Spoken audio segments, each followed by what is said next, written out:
Welcome to Devon Dragon Health and Fitness. I'm your host, M.L.Ruscsak. I'm here with special guest, Emily Shaules. Welcome. Hi, thank you so much for having me. So when we talk health and fitness, we also talk mental health. And you are a coach, so we can improve our lives. Yes, I call myself a transformational coach, and I work primarily with women who have invisible illness. And so how I describe that is any chronic physical or mental condition where you've heard before in your life, oh, but you look normal. Oh, I hear that all the time. Yeah, it's coming from a place of love, but it can be infuriating if you're on the receiving end of it. It really is. I mean, okay, case in point, I've had 3 strokes, brain surgery, and I have a lot of internal issues. And I always hear, you're not disabled, you're not sick, you look normal.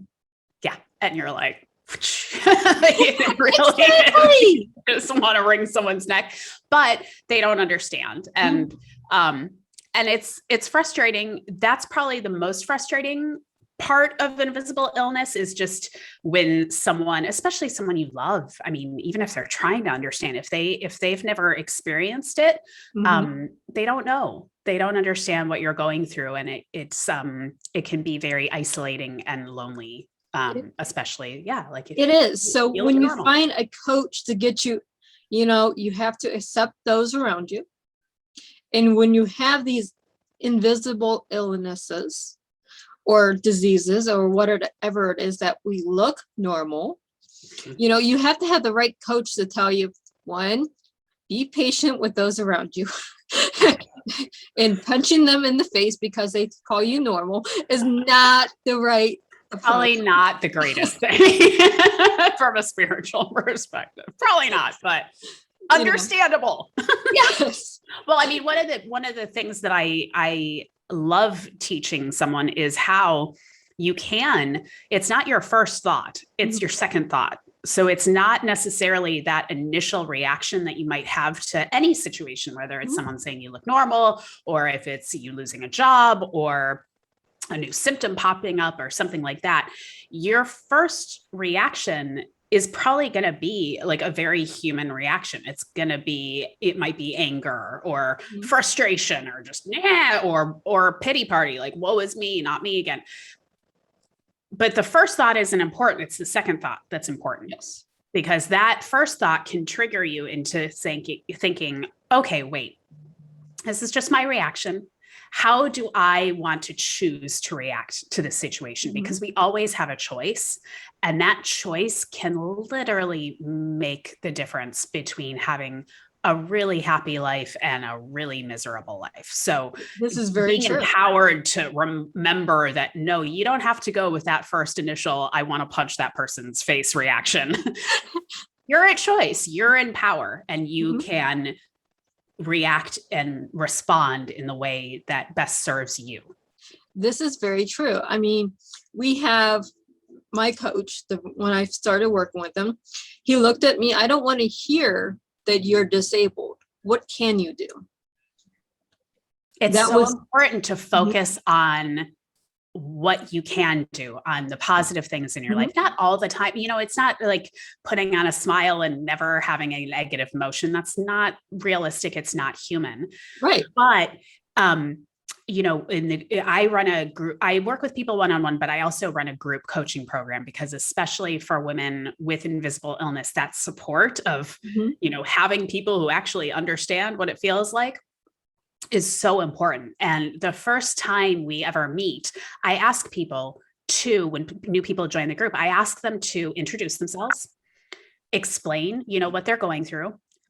But then I'm very clear as to, okay, from now on, we're not going to really focus on that stuff. This isn't the place to come and complain about, your illness and all of the things that's keeping you from doing. This is the place to now focus on, what do I want? How can I get it? And how can I feel as good as possible on the way to it? Exactly. Because then your whole perspective changes. Right. When you're sitting at home in a chair, having a pity party and not do anything, what are you doing? All you're doing is creating more negative energy. Exactly. When you go to the mindset of, I can do A, B, and C, okay, I can't do what I used to, but I can now do this other thing. Exactly. Or I can call this person who always, you know, is loving and supportive of me, or I can put on a funny movie, or I can pet my dog. I mean, there's so many ways that we can distract, but shift our focus.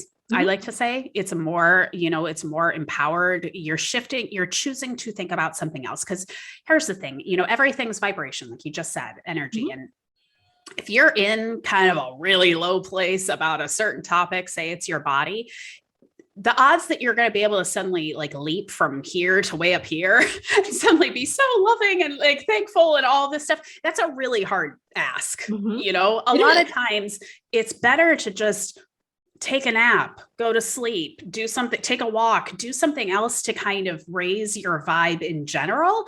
And then when you go back to that subject, now suddenly you're looking at it from up here instead of down here, and you'll naturally see things differently. You'll naturally, be more optimistic or get an idea or an inspiration of some kind. But when you're in the muck of it, we tend to just try and work our way out of the muck, and it's so counterproductive. Like, just get out of the muck, come back, it'll wait for you. You'll be in a better place. It does. Let's go back to 2011 for me real quick. Yes, please. Because 2011, I'm 28. I have an autistic daughter going through a divorce, had 2 strokes and brain surgery all at the same time. So you want depression. Well, now you're living in the mental depression of nothing's going to work. I'm in a wheelchair. I can't work. I can't do this. I can't do that. It's taking years to go from I can't to I can. Yes. I want people to understand it's not an instant transformation. Absolutely. It takes years to get there.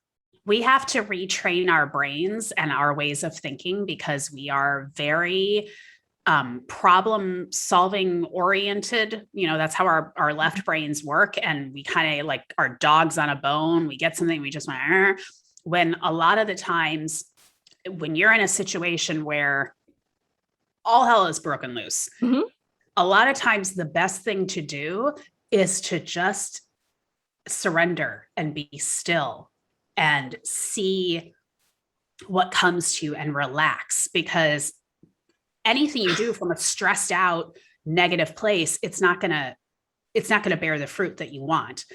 But to be able to sit back and say, you know what, I trust that I am here. If I'm still here, then I'm here for a reason. And maybe I don't know what that reason is yet, but I will one day.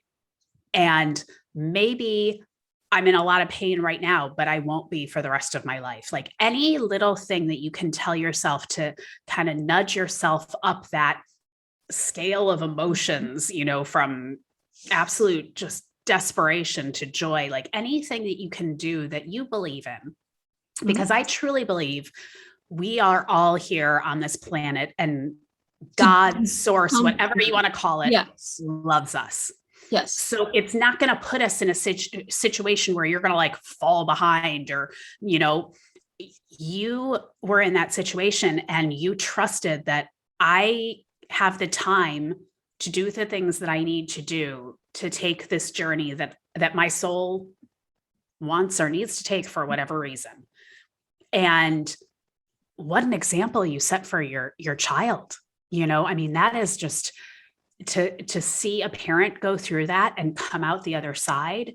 That is absolutely incredible and so inspiring. And, that in and of itself is reason for the journey, like to inspire others to know that you can be in a place where it looks horrible from every angle, and yet you can still come out the other end of it.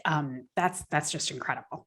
I mean, I pull my daughter into some of these discussions and things like this because she's been there. She's seen me at my worst, and she sees where I'm at now. This is what people around you see. Yes. You know, your close friends, your close family, they see you at your worst. They want to see you at your best. Yeah. Well, it's also really important to note that it is so important to let people see you at your worst if you need help. A lot of people, we live in a culture where it's very much like, you know, you got to do it your own. Like it's very, you know, American, independent, like all, you know, like it's not worth anything unless you did it all by yourself. And no, we're social creatures. And there are times that we need to be vulnerable and ask for help, because that gives other people permission to do the same. And then what I found for myself was if anyone was asking me with their problems, it was such a gift because it got me out of my own head. It got me out of my own situation that I've been like ruminating about and hating, you know, forever. And so it's such a gift to be able to go and help someone else. But we have to know that we can be vulnerable and ask. And it doesn't have to be a lot of people, like you said, just your really close friends, your family. But having that, being brave enough to ask for help, because it gets, you know, if you've been sick for a really long time, you can start thinking like, oh, I'm a burden. I'm a bother. I'm always asking. You know, and it's not true. If you love someone, you're going to be there to support them no matter what. And, but yes, to be in a, like you said, a positive framework so that you're not always kind of coming from a victim standpoint.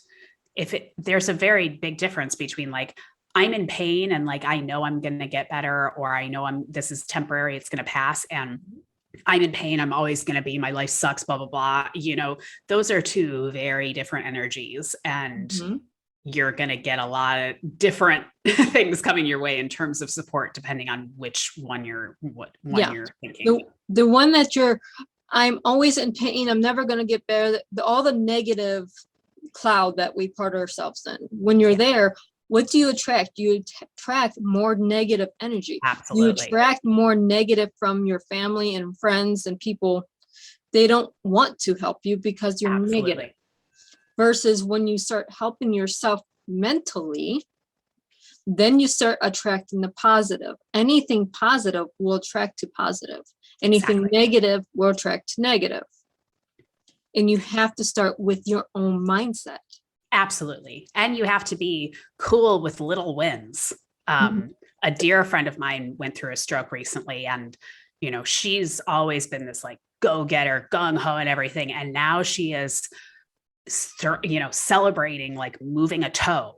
And it's just like, but she celebrates it. I mean, it is full on celebration, because whatever you celebrate, whatever you're focusing on is going to grow. And so even if you're at a point in your life or your health journey or whatever, where there's not a whole lot of positive around that you can see, like find one little thing. One little thing and milk it. And then the next little thing that comes that might even just be a bird coming at you and smiling at you from the window, milk that. And because then you're going to increase your momentum in the direction that you want to go, as opposed to staying in this direction. Yeah. I remember the first time I talked and people could understand me post-stroke. I was so happy because they could understand me. Absolutely. I remember I once got off an airplane and I went, and I'm obsessed with dogs. Anyone who knows me, I'm obsessed with dogs. I also have an autoimmune condition that means I am like allergic to every dog, no matter what. And so it's, you know, that's like, so frustrating. And I remember I went to see this doctor and did some treatments, and I got off the plane and I pet this pit bull. So cute. And usually pitties are like, I get very allergic, and I did not have a reaction. And I mean, I did a dance. I was just like, oh my God, like, you know, so it's really about celebrating any kind of progress, because any journey starts with the first step. Like you have to have the strength and the courage to just say, I am going to decide that I am really, from now on, I'm going this way instead of this way. Yeah. And there might be times when I dip back in, but I'm going this way. And that in and of itself is a courageous act that can be celebrated. It is. You have to celebrate the little things. It doesn't matter if you're doing it in a health thing or you got a promotion, you got a penny raise, you know, oh, the gasoline went down like 10 cents. Yeah. Hey, doesn't have to be a personal win. It could be celebrating anything positive going on around you. Yes, because like you just said, like when you focus on the positive, what happens? More things that you feel positive about are going to come to you. Mm-hmm. So, and they'll get bigger and bigger, and but you have to go with a little one. It could be anything positive in your life. Oh, I completed my first novel. I wrote a chapter in a book. I wrote a sentence that's has no spelling errors. Yes. It doesn't have to be a major thing. It can be these little things. I love Nano.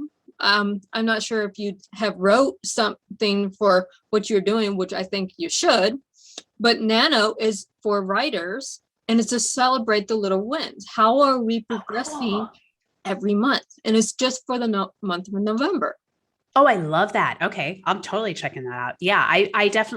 I've written about my journey in the past, and I know I will eventually write something, but it's just not, I haven't gotten there yet. But I was published once, and it was one of the greatest experiences I've ever had. I got a book signing. I got to do a reading at a thing. And it was such a fun experience. Mm-hmm. But I also, I just trust in divine timing. I know that when I'm ready, I'll know that I'm ready, but I love knowing that resource. Yeah. Nano is for authors to have a little win. Exactly. Every day they give you a sticker. It's not, especially for writers, because writing is so solitary. Mm-hmm. It's like it's just you and your computer or your typewriter or your journal. Like it's just you. And so you need to have some kind of celebration in order to keep the momentum up of doing it. Right. It's so important. Support in any way is just crucial. So you get a sticker. So I'm using writers because I'm an author. I know writers, but you get a sticker. Your daughter gets a sticker in school. Whatever the little win is, they learn a new word in school. Celebrate the kids. The kids have a lot of little wins every day that we have to take advantage of, especially when our world, our adulting world, is shit. Absolutely. Yeah. I am in my group coaching program every Friday. I will send everyone a voice text, an individual voice text. And it's to ask them what their wins were for the week. Mm-hmm. And it's so simple. It literally takes it takes me 1 minute, it takes them 1 minute. And yet that shifts your vibe so tangibly when you really sit down and think okay, wow, yeah, I did accomplish some cool stuff this week, or I did have some really fun experiences, or just something. Mm-hmm. It can shift your entire attitude, which honestly, our point of power, our point of attraction is the present moment. So whatever you can do to make this moment and your energy in this moment positive, joyful, that is going to be what attracts what comes up. Right. Basically, how you feel right now, where you are right now in your life is the product of past thinking. It got you here. Mm-hmm. So if it's a place that you don't want to be in, it's cool. You can change it. But you change it by shifting how you think, not by going out and trying to manipulate or control outside circumstances. Because if your happiness, if your joy depends on outside circumstances, you're screwed. Because then basically you are going to be schizophrenic. Like I'll be happy when this happens, but then I'm miserable when this happens, and all this. And that's unfortunately how most people live their lives. It's a very reactionary way of living.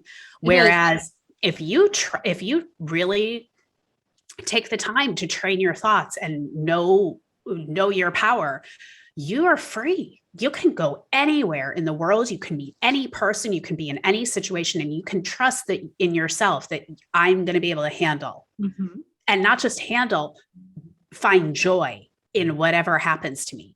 Those are the people who we call masters. Those are the people like the Dalai Lama and Jesus and, like the big ones, because it's incredibly hard to do, but it is the most important work you can ever do because it affects your entire life and it makes it more joyful. Like, who doesn't want to have a joyful life? I know we have so many people living around in misery, but it's misery that they create within their own minds. Yeah. If they have to rely on someone else to make them happy or material thing to make them happy, they're never going to be happy. Absolutely.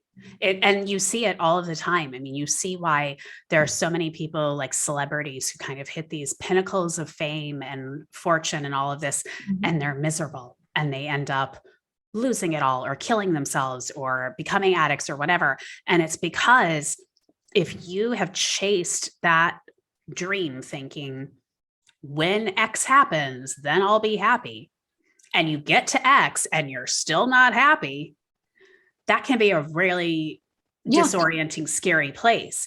And it's because something outside of yourself can never make you happy. Happiness, joy comes from within. And once you can tap into it, then it can sustain you forever. But we're not taught that. And so it's something that most people need to seek out an information coach as something to help them. And like you said, it takes years. That's why I don't work with anyone for less than 6 months, because transformation does not happen overnight. And the last thing I want is to take someone's money and say, I'm going to help you. And then, they're great for a couple of weeks and then we stop working together and then they go right back to their old habits. You need to practice, you need to have accountability, you need to have support, but you absolutely can shift it. I mean, I tell everyone this.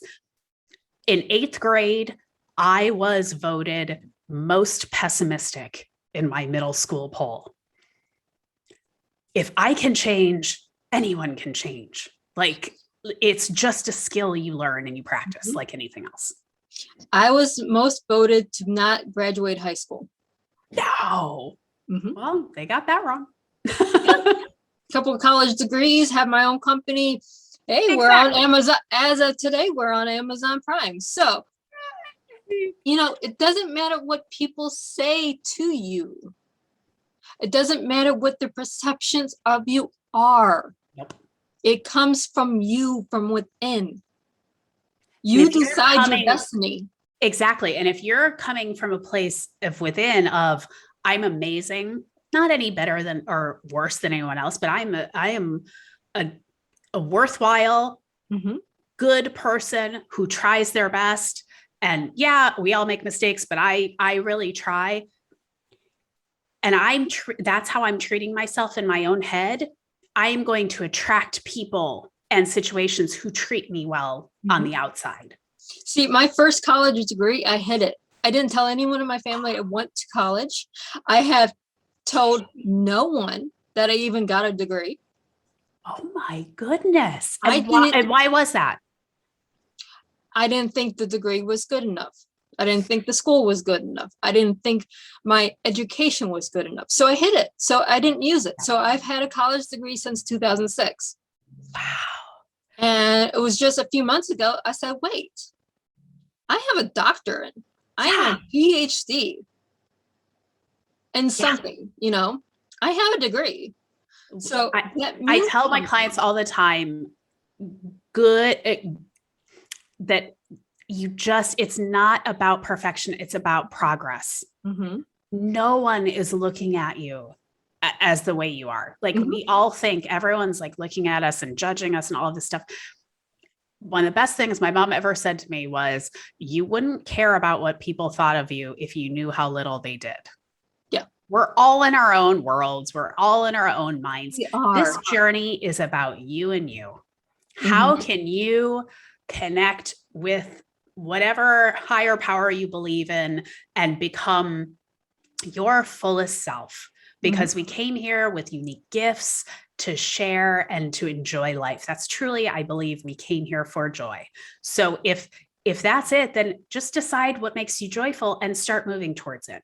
Right. Don't care if like someone's going to think, oh, well, you know, they don't make enough money, or their car is not nice enough, or what, or they're 5 pounds overweight. Like, who cares? If once you know it's you and you, and that's the most important relationship you will ever have, then all that becomes kind of just like white noise that you can filter out. But it's so sad to see so many people who are like constantly looking for validation on social media and all of those things to fill up some, you know, something in inside themselves, some hole that they haven't been able to fill yet. Right. I trust they'll get there. Like I'm rooting for them. Right. It's like social media. If you're posting something on social media and you have 12,000 people following it, is that 12,000 people following something positive? Are you putting positive in the world? Or are you creating noise? Or are you making negative? If you make it negative, you need help. Get out of here. You know, get in your mind. You need help. You need to fix yourself to put positive out there. Exactly. If you're putting this white noise out there, let's talk. We have wonderful coaches. We need to get you to positive completely. Exactly.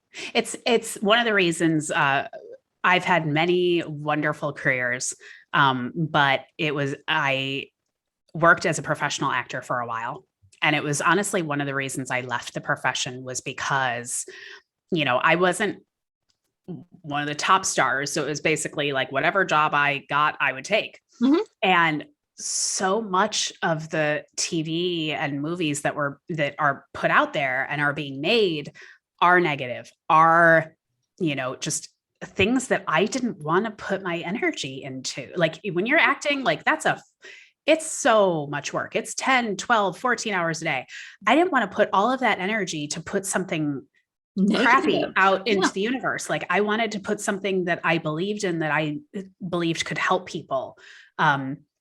Because that's what lights me up from inside. So, you know, it doesn't matter what lights you up. Just figure it out and then do what you can to move toward it. And you don't have to get there overnight. Like just little steps. Find what makes you happy. You're going to piss a lot of people off getting there, but you know what? You're doing it for yourself. Absolutely. And that's why I think a lot of people don't do it, because, you know, we are social creatures and there is this like deep-seated fear of abandonment and, you know, being ostracized. But again, it's not your first thought, it's your second thought. So, you know, if you get haters, like, cool, you must be doing something right, because anyone who's doing anything worthwhile in the world is going to piss off some people. Like, if the last few years have taught us nothing, it's that there are people who, when I say the sky is blue, they will say, no, it's purple. Like reality, there will always be people who have a different opinion. So if you're worried about the criticism or the attacks that will come to you if you are your true self, like they're going to come. Just let them, but get your mind straight so they just like brush off you. And the best thing about social media is your haters, you can do block. Exactly. Bye-bye. I don't have to deal with you. Thank you for your thoughts. But you know, you go over there. Exactly. It's just, that's nice. That is one very good thing about social media. You could but I remember the first time I got my first hater, I was like, yes, okay, finally getting out there enough to have a hater. Woohoo. Like that's another small win to celebrate. It's the sad thing is when the haters are family members, but you know what? you can choose your family. Just because Absolutely. you were born to them doesn't mean you have to choose to be with them. Absolutely. And you can also, I love the analogy a friend gave me once. If you are the driver of the bus, you've got a bus, you're the driver of the bus. There are people, the bus is full. There are people in all of the seats of the bus, but you get to choose which seat they sit in. So if your mother, if she's sitting right behind you, is constantly nagging you or criticizing you or whatever, like, you don't have to throw her off the bus, but maybe move her back a few rows and bring up that friend of yours who is like cheering you on and sharing your stuff and like celebrating you. Have that person behind you while you're driving the bus. We get to choose. When we choose, we are going to ruffle some feathers. It's unavoidable. It is. But their ruffled feathers are not your responsibility. Correct. Your vibration, your joy, that's your responsibility. That's their stuff. And if they're not adult enough or emotionally mature enough to handle it, still their stuff. But don't take that on, because it's not yours and it's going to weigh you down and prevent you from doing what you came here to do, whatever that is. This is very true. But we are almost out of time. So how can our viewers and our listeners find you? Oh, okay. Just go to my website. It's my name, EmilyShaules.com. That's EmilyShaules,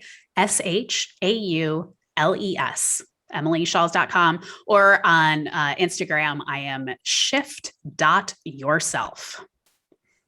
Awesome. Thank you so much for being on the show today. Thank you so much for having me. This is so much fun. And for everyone out there, have a wonderful journey getting well. Thank you.